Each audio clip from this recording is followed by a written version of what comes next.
ਦਰਸ਼ਕੋ break ਤੋਂ ਬਾਅਦ ਤੁਹਾਡਾ ਸਵਾਗਤ ਹੈ ਜੀ। ਡਾਕਟਰ ਸਾਹਿਬ ਹੁਣ ਸਾਡੇ ਦਰਸ਼ਕਾਂ ਨੂੰ ਦੱਸੋ ਅੱਜ ਦੇ ਦਿਨ ਦੀ ਸਿੱਖ ਹਿਸਟਰੀ ਐਂਡ ਵਰਲਡ ਹਿਸਟਰੀ ਵਿੱਚ ਕੀ ਅਹਿਮੀਅਤ ਹੈ। ਸਿੱਖ ਇਤਿਹਾਸ ਦੇ ਹਵਾਲੇ ਨਾਲ 1693 ਦੇ ਵਿੱਚ ਦਿੱਲੀ ਦੇ ਬਾਦਸ਼ਾਹ ਔਰੰਗਜ਼ੇਬ ਨੇ ਸੂਬਾ ਸਰਹੰਦ ਨੂੰ ਇਹ ਲਿਖਿਆ ਕਿ 10ਵੇਂ ਪਾਤਸ਼ਾਹ ਦੇ ਹਵਾਲੇ ਨਾਲ ਕਿ ਉਹਨਾਂ ਨੂੰ ਕੋਈ ਵੀ ਜਿਹੜਾ ਝਰੋਖਾ ਦਰਸ਼ਨ ਦਰਬਾਰ ਲਾਉਣ ਜਾਂ ਫੌਜਾਂ ਰੱਖਣ ਤੋਂ ਵਰਜਿਆ ਜਾਏ। ਜੇ ਉਹ ਨਹੀਂ ਹਟਦੇ ਤਾਂ ਫਿਰ ਉਹਨਾਂ ਨੂੰ ਗ੍ਰਿਫਤਾਰ ਕਰ ਲਿਆ ਜਾਏ ਜੀ। ਸੋ ਜ਼ਾਹਰ ਹੈ ਵੀ ਇਹ ਉਹ ਪੀਰੀਅਡ ਸੀ, ਉਦੋਂ ਤੱਕ 22 ਧਾਰ ਦੇ ਪਹਾੜੀ ਰਾਜਿਆਂ ਦੇ ਨਾਲ ਭੰਗਾਣੀ ਦੇ ਯੁੱਧ ਤੋਂ ਲੈ ਕੇ ਦੂਸਰੇ ਜੰਗ ਹੋ ਚੁੱਕੇ ਸੀ। ਸੋ ਇਹ ਸ਼ਿਕਾਇਤ ਵੀ ਜਿਹੜੀ ਉਹਨਾਂ ਦੇ ਖਿਲਾਫ 10ਵੇਂ ਪਾਤਸ਼ਾਹ ਦੇ 22 ਧਾਰ ਦੇ ਰਾਜਪੂਤ ਪਹਾੜੀ ਰਾਜਿਆਂ ਨੇ ਔਰੰਗਜ਼ੇਬ ਨੂੰ ਕੀਤੀ, ਜਿਸ ਦੇ ਵਿੱਚ ਇਹ ਹੈ। ਪਰ ਹੁਣ ਕਿਸ ਤਰੀਕੇ ਨਾਲ ਈਵਨ ਅੱਜ ਵੀ ਇਹਨੂੰ ਇੱਕ ਇਸ਼ੂ ਬਣਾਇਆ ਜਾ ਰਿਹਾ ਹੈ। ਦਿੱਲੀ ਦੇ ਵਿੱਚ ਕੋਈ ਔਰੰਗਜ਼ੇਬ ਰੋਡ ਹੈ ਔਰ ਮੈਨੂੰ ਇਹ ਲੱਗਦਾ ਇਹ ਹਿੰਦੂ ਤੋਂ ਵੀ ਇਹਦੇ ਬਿਹਾਈਂਡ ਹੋਣਗੇ। ਕੁਝ ਸਿੱਖ ਉਹਨਾਂ ਨੇ ਅੱਗੇ ਲਾਏ ਨੇ ਕਿ ਜੀ ਇਹ ਔਰੰਗਜ਼ੇਬ ਨੇ ਇੰਨੇ ਜ਼ੁਲਮ ਕੀਤੇ ਔਰ ਦੂਜੇ ਇਸ ਸੜਕ ਦਾ ਨਾਂ ਬਦਲੋ ਜੀ। ਔਰੰਗਜ਼ੇਬ ਨੂੰ ਤਾਂ ਸਜ਼ਾ ਦੇ ਦਿੱਤੀ, ਉਸ ਦੇ ਡਿਸੈਂਡੈਂਟ ਨੂੰ ਵੀ ਸਿੱਖਾਂ ਨੇ ਦਰਾ ਖੈਬਰ ਤੋਂ ਤਿੱਬਤ ਤੱਕ ਇੱਕ ਰਾਜ ਸਥਾਪਿਤ ਕੀਤਾ ਹੈ, ਉਹਨਾਂ ਦੇ ਮੁਗਲਿਆ ਰਾਜ ਦੀ ਜੜ ਪੁੱਟੀ। ਜਿਹੜੇ ਅੱਜ ਦੇ ਔਰੰਗਜ਼ੇਬ ਨੇ ਜਿਨ੍ਹਾਂ ਨੇ ਤੁਹਾਡੀ ਇੱਕ ਪੂਰੀ ਜਨਰੇਸ਼ਨ ਮਾਰ ਦਿੱਤੀ ਹੈ। ਸੋ ਇਹ ਵੀ ਜਿਹੜੇ ਇਸ ਕਿਸਮ ਦੇ ਏਜੰਡੇ ਨੇ ਅਸਲੀਅਤ ਕੋਲੋਂ ਧਿਆਨ ਹਟਾ ਕੇ ਔਰ ਪਾਸਟ ਦਾ ਜਿਹੜਾ ਉਹ ਸਿੱਖ ਮੁਸਲਮ ਉਹਨੂੰ ਇਸ਼ੂ ਬਣਾ ਕੇ, ਜਿਹੜਾ ਕਿ ਨਹੀਂ ਸੀ। ਔਰੰਗਜ਼ੇਬ ਨੇ ਆਪਣੇ ਪਿਓ ਨਾਲ ਕਿਹੜੀ ਘੱਟ ਕੀਤੀ ਸੀ, ਸ਼ਾਹਜਹਾਨ ਨਾਲ ਆਪਣੇ ਭਰਾ ਮਾਰੇ ਨੇ, ਆਪਣੀ ਭੈਣ ਜਿਹੜੀ ਹੈ ਉਹ ਉਸਨੂੰ ਮਾਰਿਆ ਕੈਦ ਕਰਕੇ। ਸੋ ਇਹ 1693 ਤੱਕ ਜਿਹੜਾ ਪਹਾੜੀ ਰਾਜਿਆਂ ਦੀ ਸਿਆਸਤ 'ਚ ਦਿੱਲੀ ਦਰਬਾਰ ਪੂਰੀ ਤਰ੍ਹਾਂ ਇਨਵੋਲਵ ਹੋ ਗਿਆ ਸੀ। 1818 'ਚ ਜਿਹੜਾ ਮਹਾਰਾਜਾ ਰਣਜੀਤ ਸਿੰਘ ਦੀਆਂ ਫੌਜਾਂ ਨੇ ਪੇਸ਼ਾਵਰ ਫਤਿਹ ਕੀਤਾ। 1981 ਦੇ ਵਿੱਚ ਦਹੇੜੂ ਕਾਂਡ ਦਾ ਅਜੇ ਵੀ ਜ਼ਿਕਰ ਹੁੰਦਾ ਹੈ, ਕੁਝ ਢਾਡੀ ਵਾਰਾਂ ਵੀ ਉਹਦੇ ਤੇ ਗਾਈਆਂ ਜਾਂਦੀਆਂ ਨੇ। ਇੱਕ ਪੁਲਿਸ, ਕਿਉਂਕਿ ਕਪੂਰਥਲੇ ਦੇ ਵਿੱਚ ਪ੍ਰਹਿਲਾਦ ਕੁਮਾਰ ਨਾਂ ਦਾ ਇੱਕ ਨਰਕਧਾਰੀ, ਸ਼ਾਇਦ ਉਹਦੇ 7 ਸਿਤਾਰੇ ਬਣਾਏ ਹੋਏ ਸੀ। ਨਰਕਧਾਰੀ ਉਹਦਾ ਗੁਰਬਚਨੇ ਦਾ ਕਹਿਣਾ ਸੀ ਜੀ 10ਵੇਂ ਪਾਤਸ਼ਾਹ ਨੇ 5 ਪਿਆਰੇ ਬਣਾਏ ਸੀ, ਮੇਰੇ 7 ਸਿਤਾਰੇ ਨੇ। ਇੱਕ ਸ਼ਾਇਦ ਇਹ ਵੀ ਸਿਤਾਰਾ ਹੀ ਸੀ ਜਾਂ ਉਹਨਾਂ ਦਾ ਕਾਫੀ ਪ੍ਰੋਮੀਨੈਂਟ ਬੰਦਾ ਸੀ। ਉਸ ਨੂੰ ਸਜ਼ਾ ਯਾਫਤਾ ਕੀਤਾ ਹੈ ਔਰ ਉਹਦੇ 'ਚ ਜਿਹੜੇ ਨਾਂ ਵੱਜਦੇ ਸੀ ਉਹ ਪਹਿਲੀ ਵਾਰੀ ਦਹੇੜੂ ਕਾਂਡ ਵੇਲੇ ਆਏ ਸਾਹਮਣੇ ਕਿ ਬਈ ਜੀ ਉਹਨਾਂ ਦੇ ਵਿੱਚ ਤਲਵਿੰਦਰ ਸਿੰਘ ਪਰਮਾਰ ਨੂੰ ਵੀ ਉਹਨਾਂ ਨੇ ਲਿਆ, ਤਰਸੇਮ ਸਿੰਘ ਨੂੰ ਲਿਆ, ਅਮਰਜੀਤ ਸਿੰਘ ਦਹੇੜੂ। ਸੋ ਇੱਕ ਪੁਲਿਸ ਇੰਸਪੈਕਟਰ ਬਾਜਵਾ, ਪ੍ਰੀਤਮ ਬਾਜਵਾ, ਆਪਣੇ ਨਾਲ ਇੱਕ ਸਪਾਈ ਲੈ ਕੇ ਉਹਨੂੰ ਇਨਫੋਰਮੇਸ਼ਨ ਮਿਲੀ ਵੀ ਇੱਥੇ ਨੇ। ਉਹਨੇ ਕਿਹਾ ਜੀ ਮੈਂ ਸਿੱਧਾ ਜਾ ਕੇ ਉਹਨਾਂ ਨੂੰ ਫੜ ਲਾਂਗਾ ਤੇ ਮੈਂ ਇੰਸਪੈਕਟਰ ਤੋਂ DSP ਬਣ ਜਾਵਾਂਗਾ। ਸੋ ਉਹਨਾਂ ਨੇ ਉੱਤੇ ਚੁਬਾਰੇ ਤੇ ਸੀ, ਉਹਨਾਂ ਨੂੰ ਵਾਰਨ ਵੀ ਕੀਤਾ ਕਿ ਭਾਈ ਤੂੰ ਚਲਾ ਜਾ, ਪਰ ਉਹ ਜਿਹੜਾ ਨਹੀਂ ਹਟਿਆ ਤੇ ਉਹਨੂੰ ਜਿਹੜਾ ਉਹਨਾਂ ਨੇ ਸਜ਼ਾ ਯਾਫਤਾ ਕੀਤਾ ਤੇ ਉਹ ਮਰ ਗਿਆ। ਉਹ ਤਾਂ ਨਹੀਂ ਬਣਿਆ, DSP ਨਹੀਂ ਬਣਿਆ ਜੀ, ਬਾਅਦ ਪਤਾ ਨਹੀਂ ਕੀ ਬਣੇਗਾ ਉਹ। ਪਰ 1985 'ਚ ਜਦੋਂ ਕਿ ਇੱਕ ਪਾਸੇ ਭਾਈ ਸਤਵੰਤ ਸਿੰਘ, ਭਾਈ ਕੇਹਰ ਸਿੰਘ, ਉਹਨਾਂ ਨੂੰ ਜਿਹੜਾ ਉਹਨਾਂ ਦੇ ਉੱਤੇ ਟਰਾਇਲ ਚੱਲਿਆ ਜਾਂ ਚਲਾਣ ਦਾ, ਉਹਨਾਂ ਨੇ ਈਵਨ ਭਾਈ ਕੇਹਰ ਸਿੰਘ ਦੇ 2 ਸਪੁੱਤਰ ਰਜਿੰਦਰ ਸਿੰਘ ਔਰ ਦਲੀਪ ਸਿੰਘ, ਉਹਨਾਂ ਨੂੰ ਨੌਕਰੀਆਂ ਕੱਢ ਕੇ ਉਹਨਾਂ ਦੇ ਉੱਤੇ ਵੀ ਨੈਸ਼ਨਲ ਸਿਕਿਉਰਿਟੀ ਐਕਟ NSA ਲਾ ਕੇ ਉਹਨਾਂ ਨੂੰ ਜੇਲ੍ਹ ਦੇ ਵਿੱਚ ਰੱਖ ਦਿੱਤਾ, ਜਿਨ੍ਹਾਂ ਦਾ ਕੋਈ ਕਸੂਰ ਨਹੀਂ ਸੀ। ਔਰ ਹਾਲਾਂ ਕੇਹਰ ਸਿੰਘ ਦਾ ਵੀ ਕੋਈ ਕਸੂਰ ਨਹੀਂ ਸੀ, ਉਹਨੂੰ ਦਾ ਵੀ ਜੁਡੀਸ਼ੀਅਲ ਮਰਡਰ ਕੀਤਾ ਜੀ। ਵਰਲਡ ਹਿਸਟਰੀ ਦੇ ਹਵਾਲੇ ਨਾਲ 1866 ਦੇ ਵਿੱਚ ਹਾਰਵਰਡ ਯੂਨੀਵਰਸਿਟੀ ਵਾਸ਼ਿੰਗਟਨ DC ਦੇ ਵਿੱਚ ਇਹ ਹੋਂਦ ਦੇ ਵਿੱਚ ਆਈ ਔਰ ਇਹ ਕਾਲਿਆਂ ਦੀ ਪਹਿਲੀ ਯੂਨੀਵਰਸਿਟੀ। ਔਰ ਮੈਨੂੰ ਵੀ ਇਸ ਗੱਲ ਦਾ ਮਾਣ ਹਾਸਲ ਹੈ ਕਿ ਮੈਂ ਉਹਨਾਂ ਦੇ ਰਿਲੀਜੀਅਸ ਡਿਪਾਰਟਮੈਂਟ ਦੇ ਇਨਵੀਟੇਸ਼ਨ ਦੇ ਉੱਤੇ ਹਾਰਵਰਡ ਯੂਨੀਵਰਸਿਟੀ 'ਚ ਐਡਰੈਸ ਕੀਤਾ ਹੋਇਆ ਸਟੂਡੈਂਟਸ ਨੂੰ। ਸੋ 1866 'ਚ ਪਹਿਲੀ ਜਿਹੜੀ ਹੈ ਬਲੈਕ ਯੂਨੀਵਰਸਿਟੀ ਅਮਰੀਕਾ ਦੇ ਵਿੱਚ ਹੋਂਦ 'ਚ ਆਈ। 1873 'ਚ 2 ਸ਼ਹਿਰ ਹੰਗਰੀ ਦੇ ਬੁੱਢਾ ਤੇ ਪੋਸਟ, ਉਹਨਾਂ ਦਾ ਇਹ ਰਾਈਵਲ ਸ਼ਹਿਰ ਸੀ, ਇਕੱਠੇ ਹੋ ਕੇ ਇਹਨਾਂ ਨੂੰ ਇਕੱਠੇ ਕਰਤਾ। ਉਹਦਾ ਨਾਂ ਹੀ ਬੁੱਢਾਪੈਸਟ ਰੱਖਿਆ ਔਰ ਅੱਜ ਹੰਗਰੀ ਦੀ ਰਾਜਧਾਨੀ ਬੁੱਢਾਪੈਸਟ ਹੈ। 1914 ਦੇ ਵਿੱਚ ਪਹਿਲੀ ਵਾਰ ਅਮਰੀਕਾ ਦੇ ਇਮੀਗ੍ਰੇਸ਼ਨ ਵਾਲਿਆਂ ਨੇ ਕਿਹਾ, ਸਟੇਟ ਡਿਪਾਰਟਮੈਂਟ ਨੇ ਇਨਫੈਕਟ, ਕਿ ਪਾਸਪੋਰਟ ਦੇ ਉੱਤੇ ਫੋਟੋ ਲੱਗਿਆ ਕਰੇਗੀ। ਹੁਣ ਤੁਸੀਂ ਇਮੈਜਿਨ ਕਰੋ, ਕਦੇ ਇਦਾਂ ਦੇ ਪਾਸਪੋਰਟ ਵੀ ਹੁੰਦੇ ਸੀ ਇੱਥੇ ਜਿੱਤੇ ਫੋਟੋ ਨਹੀਂ ਸੀ ਹੁੰਦੀ। 1914 'ਚ ਉਹਨਾਂ ਨੇ ਕਿਹਾ ਜੀ ਫੋਟੋ ਜ਼ਰੂਰ ਲਾਣੀ ਹੈ ਉਹਦੇ ਤੇ ਜੀ। 1944 ਦੇ ਵਿੱਚ ਪਹਿਲਾ ਜਦੋਂ ਇਹ ਸੈਕੰਡ ਵਰਲਡ ਵਾਰ ਚੱਲ ਰਿਹਾ ਸੀ ਤੇ ਜਾਪਾਨੀਆਂ ਨੇ ਸਬਮਰੀਨ ਦੇ ਉੱਤੇ ਸੁਸਾਈਡ ਅਟੈਕ ਕੀਤਾ, ਜਿਨ੍ਹਾਂ ਨੂੰ ਕਾਮਾਗਾਜ਼ੀ ਕਹਿੰਦੇ ਨੇ। ਉਹ ਜਸਟ ਵਿੱਚ ਕਰਦੇ ਸੀ, ਆਪ ਵੀ ਮਰ ਜਾਂਦੇ ਸੀ, ਨਾਲ ਹੀ ਉਹਨੂੰ ਡੋਬ ਵੀ ਦਿੰਦੇ ਸੀ। ਪਹਿਲਾ ਸੁਸਾਈਡ ਅਟੈਕ ਹੋਇਆ 1945 ਦੇ ਵਿੱਚ। 24 ਨਾਜ਼ੀ ਜਿਨ੍ਹਾਂ ਨੇ ਜ਼ੁਲਮ ਕੀਤੇ ਹੋਏ ਸੀ, ਨਿਊਰਮਬਰਗ ਸ਼ਹਿਰ ਹੈ ਜਰਮਨੀ ਦਾ, ਜਿਹਦੇ 'ਚ ਉਹਨਾਂ ਦੇ ਖਿਲਾਫ ਟਰਾਇਲ ਸ਼ੁਰੂ ਹੋਇਆ। 1949 ਦੇ ਵਿੱਚ ਇਜ਼ਰਾਈਲ ਦੀ ਜਿਹੜੀ ਕੁੱਲ ਪੋਪੂਲੇਸ਼ਨ ਸੀ 1 ਮਿਲੀਅਨ ਸੀ, 10 ਲੱਖ। ਹੁਣ 1948 'ਚ ਇਜ਼ਰਾਈਲ ਹੋਂਦ 'ਚ ਆਇਆ। ਆ ਜਿਹੜੇ ਖਾਲਿਸਤਾਨ ਨੂੰ ਅਪੋਜ਼ ਕਰਦੇ ਨੇ ਜੀ, ਆਬਾਦੀ ਜੀ ਛੋਟਾ ਹੈ। ਜਦੋਂ ਇਜ਼ਰਾਈਲ, ਮੈਨੂੰ ਵੀ ਨਹੀਂ ਸੀ ਰਿਅਲਾਈਜੇਸ਼ਨ, ਹਾਲਾ ਮੈਂ ਕੋਟ ਕਰਦਾ ਕਿ ਜੀ ਅੱਜ ਇਜ਼ਰਾਈਲ ਦੀ ਆਬਾਦੀ 5 ਮਿਲੀਅਨ ਹੈ ਜਾਂ 6 ਮਿਲੀਅਨ ਹੋ ਗਈ ਆ ਹੁਣ ਜੀ, ਲੇਕਿਨ ਜਦੋਂ ਇਜ਼ਰਾਈਲ ਬਣਿਆ ਸੀ ਉਦੋਂ ਉਹਨਾਂ ਦੀ ਆਬਾਦੀ 10 ਲੱਖ ਤੋਂ ਵੀ ਘੱਟ ਸੀ।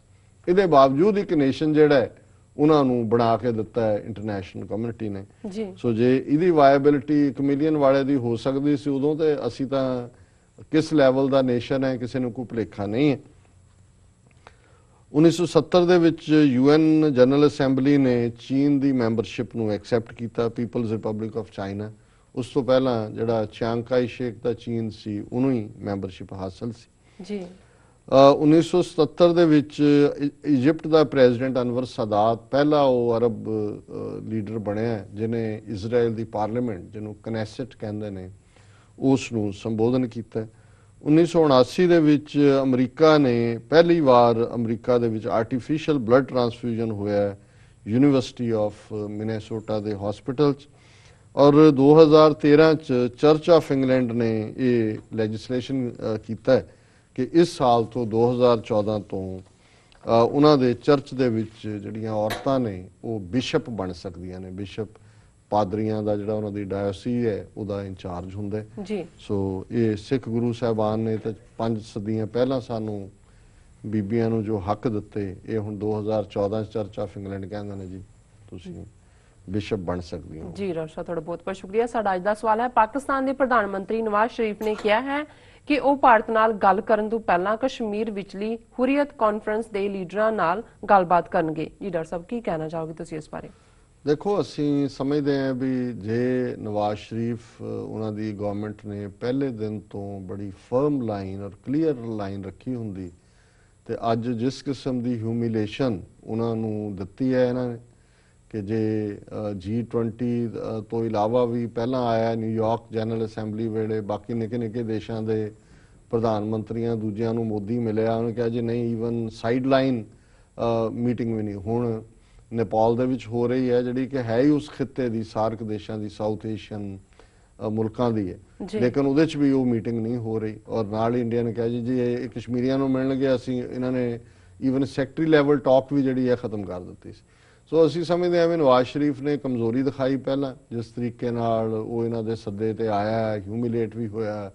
ਉਸ ਤੋਂ ਬਾਅਦ ਬਾਰ-ਬਾਰ ਪਾਕਿਸਤਾਨ ਦੇ ਉੱਤੇ ਦਹਿਸ਼ਤਗਰਦੀ ਦਾ ਇਲਜ਼ਾਮ ਤੇ ਇਹ ਉਹ ਲੱਗ ਰਹੇ ਨੇ ਜੀ। ਸੋ ਇਹ ਔਰ ਉਹ ਵੈਲ ਵਿਦਨ ਦਾ ਐਂਬਿਟ ਹੈ ਹੁਣ ਤੱਕ, ਕਿਉਂਕਿ ਕਸ਼ਮੀਰ ਜਿਹੜਾ ਹੈ ਕਸ਼ਮੀਰ ਕਸ਼ਮੀਰੀਆਂ ਦਾ ਹੈ ਔਰ ਕਸ਼ਮੀਰ ਦੇ ਮੁੱਦੇ ਨੂੰ ਇੰਡੀਆ ਸਿਕਿਉਰਿਟੀ ਕੌਂਸਲ 'ਚ ਲੈ ਕੇ ਗਿਆ। ਹੁਣ ਤੁਸੀਂ ਕਹੋ ਜੀ ਕਿ ਇੰਡੀਆ ਤੇ ਪਾਕਿਸਤਾਨ ਆਪਸ 'ਚ ਫੈਸਲਾ ਕਰ ਲੈਣਗੇ, ਕਸ਼ਮੀਰੀਆਂ ਦੀ ਕੋਈ ਵਕਤ ਨਹੀਂ ਹੈ, ਇਹ ਗੱਲ ਵੀ ਠੀਕ ਨਹੀਂ ਹੈ ਜੀ। ਔਰ ਨਤੀਜਾ ਇਹੀ ਹੈ ਕਿ ਵੀ ਕਿਉਂਕਿ ਪਾਕਿਸਤਾਨ ਨੇ ਥੋੜੀ ਬਹੁਤ ਕਮਜ਼ੋਰੀ ਦਿਖਾਈ, ਇਹਨਾਂ ਦਾ ਹੌਸਲਾ ਵਧਿਆ, ਹੁਣ ਇਹ ਪੂਰਾ ਜਾ ਕੇ ਕਸ਼ਮੀਰ ਨੂੰ ਫਤਿਹ ਕਰਨ ਦੇ ਚੱਕਰ 'ਚ ਨੇ, ਇਲੈਕਟਰਲ ਪੋਲਿਟਿਕਸ ਦੇ ਰਾਹੀਂ ਕਲੈਰਿਕਸ ਲੈ ਆਏ ਯੂਪੀ ਬਿਹਾਰ ਤੋਂ, ਉੱਥੇ ਪ੍ਰਚਾਰ ਕਰ ਰਹੇ ਨੇ। ਸੋ ਅਸੀਂ ਸਮਝਦੇ ਹਾਂ ਵੀ ਇਹ ਸਟੈਂਡ ਜਿਹਨੂੰ ਇਹ ਕਹਿੰਦੇ ਨੇ ਕਿ ਵੀ ਬੇਸ਼ੱਕ ਲੇਟ ਆਇਆ ਲੇਕਿਨ ਇਹ ਜੇ ਪਹਿਲਾਂ ਆਂਦਾ ਤਾਂ ਘੱਟ ਕੰਪਲਿਕੇਸ਼ਨਸ ਹੋਣੀਆਂ ਸੀ। ਦੇ ਸ਼ੁੱਡ ਸਟਿਕ ਟੂ ਇਟ। ਔਰ ਪਾਕਿਸਤਾਨ ਦੀ ਜਿਹੜੀ ਗਵਰਨਮੈਂਟ ਹੈ ਸਿਵਿਲੀਅਨ, ਉਹਨਾਂ ਨੂੰ ਆਪਣੇ ਦੇਸ਼ ਦੇ ਹੱਕਾਂ ਦੇ ਲਈ ਪੂਰੀ ਮਜ਼ਬੂਤੀ ਦੇ ਨਾਲ ਗੱਲ ਕਰਨੀ ਚਾਹੀਦੀ, ਖਾਣ ਦੀ ਲੋੜ ਫਿਰ ਤੁਹਾਡੇ ਸ਼ਾਹ ਰਾਗ ਨੂੰ ਪੈਣਗੇ। ਤੇ ਜੇ ਤੁਸੀਂ ਆਪਣੀ ਸਟਿਫਨੈਸ ਦਿਖਾਉਂਦੇ ਹੋ, ਜਿਵੇਂ ਮੈਂ ਕਿਹਾ ਸੀ ਵੀ ਅੰਗਰੇਜ਼ ਨੇ ਇਹਨਾਂ ਨੂੰ ਦਾ ਉਹ ਦਿੱਤਾ ਹੈ ਕਰੈਕਟਰ ਕਿ ਈਦਰ ਐਟ ਯੋਰ ਥਰੋਟ ਔਰ ਐਟ ਯੋਰ ਫੀਟ, ਜਾਂ ਤੁਹਾਡੀ ਇਹ ਸ਼ਾਹ ਰਾਗ ਫੜਨਗੇ ਤੇ ਜਾਂ ਤੁਹਾਡੇ ਪੈਰਾਂ 'ਚ ਡਿੱਗਣਗੇ। ਸੋ ਜੀ ਡਾਕਟਰ ਸਾਹਿਬ, ਹੁਣ ਸਾਡੇ ਦਰਸ਼ਕਾਂ ਨੂੰ ਦੱਸੋ ਅੱਜ ਦਾ ਵਿਚਾਰ। ਅੱਜ ਦੇ ਵਿਚਾਰ ਲਈ ਅਸੀਂ ਭਾਈ ਗੁਰਦਾਸ ਜੀ ਦੇ ਕਵਿਤ ਨੰਬਰ 66 ਨੂੰ ਚੁਣਿਆ ਔਰ ਇਹ ਕਵਿਤ ਹੈ, ਸਕਲ ਸੁਗੰਧਤਾ ਮਿਲਤ ਅਰਗਜ਼ਾ ਹੋਤ, ਕੋਟ ਅਰਗਜ਼ਾ ਮਿਲ ਬਿਸਮ ਸੁਬਾਸ ਕੈ, ਸਕਲ ਅਨੂਪ ਰੂਪ ਕਮਲ ਬਿਖੈ ਸਮਾਤ, ਹੀਰਤ ਹੀਰਾਤ ਕੋਟ ਕਮਲ ਪ੍ਰਗਾਸ ਕੈ, ਸਰਬ ਨਿਧਾਨ ਮਿਲ परम निधान पै, कोटक निधान हुए चखत बिलास कै, चरण कमल गुर महिमा अगाध बोध, गुर सिख मधुकर अनभै अभ्यास कै। जी। अर्गना ਜਿਹੜੀ ਹੈ ਇੱਕ ਪੇਸਟ ਨੂੰ ਕਹਿੰਦੇ ਨੇ, ਜਿਹਦੇ 'ਚ 4 ਜਿਹੜੀ ਖੁਸ਼ਬੂ ਦੇਣ ਵਾਲੀਆਂ ਚੀਜ਼ਾਂ ਨੇ ਉਹਦਾ ਪੇਸਟ ਬਣਾਇਆ ਜਾਂਦਾ ਹੈ। ਉਸ ਦੇ ਵਿੱਚ ਕਸਤੂਰੀ ਹੁੰਦੀ ਹੈ, ਉਸ ਦੇ ਵਿੱਚ ਚੰਦਨ ਹੁੰਦਾ ਹੈ, ਉਸ ਦੇ ਵਿੱਚ ਕਪੂਰ ਹੁੰਦਾ ਹੈ, ਮੁਸ਼ਕੇ ਕਪੂਰ, ਔਰ ਉਹਦੇ ਵਿੱਚ ਕੇਸਰ ਹੁੰਦਾ ਹੈ। ਇਸ ਨੂੰ ਅਰਗਣਾ ਕਹਿੰਦੇ ਨੇ। ਤੇ ਭਾਈ ਸਾਹਿਬ ਕਹਿੰਦੇ ਨੇ ਕਿ ਜੇ ਇਹਨਾਂ ਚਾਰਾਂ ਦੀ ਖੁਸ਼ਬੂ ਚੰਦਨ, ਕਸਤੂਰੀ, ਕਪੂਰ, ਕੇਸਰ ਦਾ ਬਣਿਆ ਅਰਗਣਾ ਇੱਕ ਪਾਸੇ ਰੱਖ ਦਈਏ ਤੇ ਜਿਹੜੀ ਗੁਰੂ ਦੇ ਅੰਦਰ, ਸਤਿਗੁਰੂ ਦੇ ਅੰਦਰ ਜਿਹੜੀ ਸੁਗੰਧ ਹੈ ਉਸ ਦਾ ਇਹ ਖੁਸ਼ਬੂ ਕੀ ਮੁਕਾਬਲਾ ਕਰ ਸਕਦੀ ਹੈ। ਸਕਲ ਸੁਗੰਧਤਾ ਮਿਲਤ ਅਰਗਨਾ ਹੋਤ, ਕੋਟ ਅਰਗਜ਼ਾ ਮਿਲ ਬਿਸਮ ਸੁਬਾਸ ਕਹਿ ਕਿ ਮਿਲੀਅਨਸ ਆਫ ਪੇਸਟ ਵੀ ਇਦਾਂ ਦੇ ਜਿਹੜੇ ਨੇ ਉਹ ਇਕੱਠੇ ਕਰ ਲੋ ਤੇ ਗੁਰੂ ਦੇ ਚਰਨ ਕਮਲਾਂ ਵਰਗੇ ਜਿਹੜੇ ਉਹਨਾਂ ਦੇ ਲੋਟਸ ਫੀਟ ਨੇ ਉਹਨਾਂ ਦਾ ਉਹ ਮੁਕਾਬਲਾ ਨਹੀਂ ਕਰ ਸਕਦੀਆਂ ਇਹ ਖੁਸ਼ਬੂਆਂ ਜੀ। ਸਕਲ ਅਨੂਪ ਰੂਪ ਕਮਲ ਬਿਖੈ ਸਮਾਤ। ਹੁਣ ਲక్ష్ਮੀ ਜਿਹੜੀ ਵਿਸ਼ਨੂੰ ਦੀ ਪਤਨੀ ਹੈ ਉਸ ਨੂੰ ਬਹੁਤ ਖੂਬਸੂਰਤ ਮੰਨਿਆ ਜਾਂਦਾ ਹੈ ਕਿ ਸਾਰੀ ਖੂਬਸੂਰਤੀ ਉਹਦੇ ਚੋਂ ਨਿਕਲਦੀ ਹੈ। ਤੇ ਭਾਈ ਸਾਹਿਬ ਕਹਿੰਦੇ ਨੇ ਕਿ ਵੀ ਸਾਰਾ ਰੂਪ ਜਿੰਨਾ ਕਿ ਲక్ష్ਮੀ ਜਾਂ ਉਸ ਤਰ੍ਹਾਂ ਹੀ ਨਿਕਲਦਾ ਹੈ, ਜੇ ਇਸ ਕਿਸਮ ਦੀਆਂ ਹਜ਼ਾਰਾਂ ਲక్ష్ਮੀਆਂ ਵੀ ਆ ਜਾਣ ਤੇ ਉਹ ਗੁਰੂ ਦੇ ਰੂਪ ਦੇ ਸਾਹਮਣੇ ਬਿਲਕੁਲ ਤੁੱਛ ਨੇ। ਹੀਰਤ ਹਿਰਾਤ ਕੋਟ ਕਮਲ ਪ੍ਰਗਾਸ ਕੇ ਕਿ ਇਹ ਮਿਲੀਅਨਸ ਆਫ ਲక్ష్ਮੀ ਵੀ ਉਹਦੇ ਸਾਹਮਣੇ ਹੇਤ ਨੇ ਜੀ। ਸਰਬ ਨਿਧਾਨ ਮਿਲ ਪਰਮ ਨਿਧਾਨ ਪਏ। ਹੁਣ ਨਿਧਾਨ ਖਜ਼ਾਨੇ ਨੂੰ ਕਹਿੰਦੇ ਨੇ। ਜੇ ਬਹੁਤ ਸਾਰੇ ਖਜ਼ਾਨੇ ਇਕੱਠੇ ਕਰੋ ਤੇ ਉਹਨਾਂ ਚੋਂ ਇੱਕ ਵੱਡਾ ਖਜ਼ਾਨਾ ਵੀ ਬਣ ਜਾਏ ਤੇ ਉਹ ਖਜ਼ਾਨਾ ਕੋਟਕ ਨਿਧਾਨ ਹੋਏ ਚਕਤ ਬਿਲਾਸ ਕੇ ਕਿ ਉਹ ਜਿਹੜੇ ਕਰੋੜਾਂ ਖਜ਼ਾਨੇ ਵੀ ਨੇ ਗੁਰੂ ਦੇ ਜਿਹੜੇ ਸੁਖ ਰੂਪ ਮਿਲਾਪ ਹੈ, ਗੁਰੂ ਦੇ ਮਿਲਾਪ 'ਚ ਜਿਹੜਾ ਸੁਖ ਮਿਲਦਾ ਹੈ ਉਸ ਦਾ ਮੁਕਾਬਲਾ ਨਹੀਂ ਕਰ ਸਕਦੇ। ਚਰਨ ਕਮਲ ਗੁਰ ਮਹਿਮਾ ਅਗਾਧ ਬੋਧ, ਗੁਰੂ ਦੇ ਕਮਲ ਵਰਗੇ ਚਰਨਾਂ ਦੀ ਮਹਿਮਾ ਜਿਹੜੀ ਹੈ ਉਸ ਨੂੰ ਬਿਆਨ ਨਹੀਂ ਕੀਤਾ ਜਾ ਸਕਦਾ। ਅਗਾਧ ਬੋਧ ਹੁੰਦਾ ਹੈ ਕਿ ਜਿਸ ਨੂੰ ਬਿਆਨਿਆ ਹੀ ਨਾ ਜਾ ਸਕੇ ਜੀ। ਗੁਰ ਸਿੱਖ ਮਧੂ ਕਰ ਅਨਭੈ ਅਭਿਆਸ ਕੇ, ਅਨਭੈ ਕਹਿੰਦੇ ਨੇ ਵਿਦਆਊਟ ਫੀਅਰ, ਕਿ ਜਿਹੜਾ ਗੁਰਸਿੱਖ ਹੈ, ਡਿਵੋਟਡ ਸਿੱਖ, ਉਹ ਗੁਰੂ ਦੇ ਚਰਨ ਕਮਲਾਂ ਦਾ ਜਿਹੜਾ ਰਸ ਹੈ ਉਸ ਨੂੰ ਮਾਣਦੇ ਔਰ ਉਸ ਦੇ ਲਈ ਉਹ ਲਗਾਤਾਰ ਜਦੋਂ ਉਸ ਰਸ ਨੂੰ ਮਾਣਦੇ ਫਿਰ ਉਹ ਉਸ ਦੇ ਨਾਮ ਸਿਮਰਨ ਦੇ ਵਿੱਚ ਆਪਣੇ ਆਪ ਨੂੰ ਐਨਗ੍ਰੋਸ ਕਰ ਲੈਂਦਾ ਹੈ, ਆਪਣੇ ਆਪ ਨੂੰ ਡੋਬ ਲੈਂਦਾ ਹੈ। ਇਹ ਅੱਜ ਦਾ ਵਿਚਾਰ ਹੈ। ਜੀ ਡਾਕਟਰ ਸਾਹਿਬ, ਤੁਹਾਡਾ ਬਹੁਤ ਬਹੁਤ ਸ਼ੁਕਰੀਆ, ਤੁਸੀਂ ਅੱਜ ਦਾ ਵਿਚਾਰ ਸਾਡੇ ਦਰਸ਼ਕਾਂ ਨਾਲ ਸਾਂਝਾ ਕੀਤਾ। ਇਸ ਨਾਲ ਆਪਣੇ ਵਿਊਅਰਸ ਕੋਲ ਲੈਣੇ ਇਜਾਜ਼ਤ। ਵਿਊਅਰਸ, ਸਾਡੇ ਪ੍ਰੋਗਰਾਮ ਦਾ ਸਮਾਂ ਇੱਥੇ ਸਮਾਪਤ ਹੁੰਦਾ। ਤੁਸੀਂ ਆਪਣੀ ਰਾਏ ਤੇ ਸੁਝਾਅ ਸਾਨੂੰ ਭੇਜਣਾ ਨਾ ਭੁੱਲਣਾ। ਸਾਡੇ ਇਸ ਪਤੇ ਤੇ sos@tv84.tv ਤੇ ਅਸੀਂ ਆਪਣਾ ਪ੍ਰੋਗਰਾਮ ਲੈ ਕੇ ਫਿਰ ਦੁਬਾਰਾ ਹਾਜ਼ਰ ਹੋਵਾਂਗੇ। ਤਦ ਤੱਕ ਲਈ ਮੈਨੂੰ ਤੇ ਡਾਕਟਰ ਸਾਹਿਬ ਨੂੰ ਆਗਿਆ ਦਿਓ ਤੇ ਬੁਲਾ ਦਿਓ ਫਤਿਹ। ਵਾਹਿਗੁਰੂ ਜੀ ਕਾ ਖਾਲਸਾ, ਵਾਹਿਗੁਰੂ ਜੀ ਕੀ ਫਤਿਹ।